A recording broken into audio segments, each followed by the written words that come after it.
I told you Mr. Davis had been married before. That's the second Mrs. Davis. The second Mrs. Davis made sure the first Mrs. Davis stayed at the cemetery. Okay?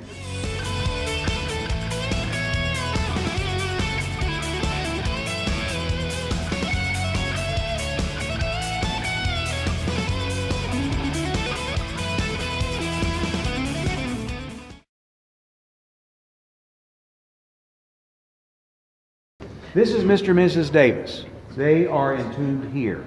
Okay?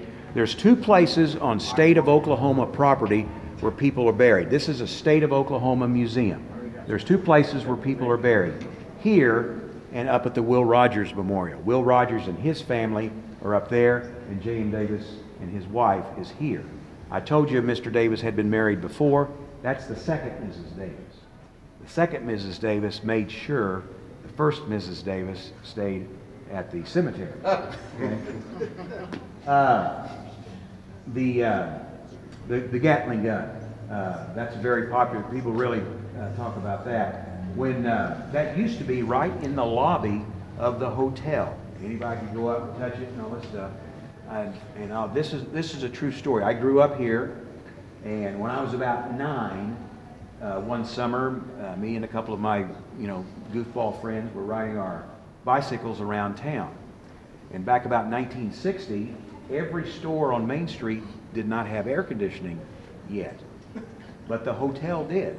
So we were hot and sweaty, acting like stupid kids, and so one of my friends says, "Hey, let's go in the hotel and cool off." Sounds fine to me. So we park our bikes and we go in and we look first to see if Mr. Davis is around. And we looked at that desk. He's not here. Great. Well, what's 3 9-year-old boys going to do? They're going to jump on this and turn the crank and make machine gun noises and all that stuff.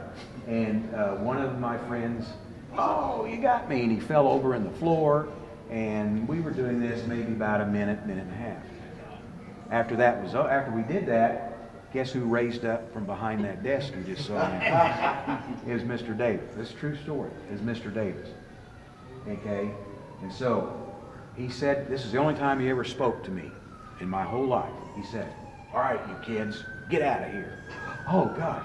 So that was back in the day where there wasn't any cell phones or anything like that, but your mom already knew that you were in trouble. Okay? And my mom worked about 2 blocks down the street at the bank, so I'm sure it was all over there by that time. So we got up and, man, we ran out as fast as we could. Well, I got to thinking, and if Mr. Davis knew that one day I was going to be taking care of his stuff, he'd have been a little nicer to me. That's a true story. That's the only time Mr. Davis ever spoke to me. So I was too scared to even approach him again. So it's a joy to work here. Not everybody has a Gatling gun in their office, or a tank. If you like what we do here on the channel, don't forget to hit that subscribe button. Be sure to check out one of our 4 weekly live shows. And finally, if you want to help support the channel, you can do that by shopping CloverTac.com or through Patreon.com/CloverTac.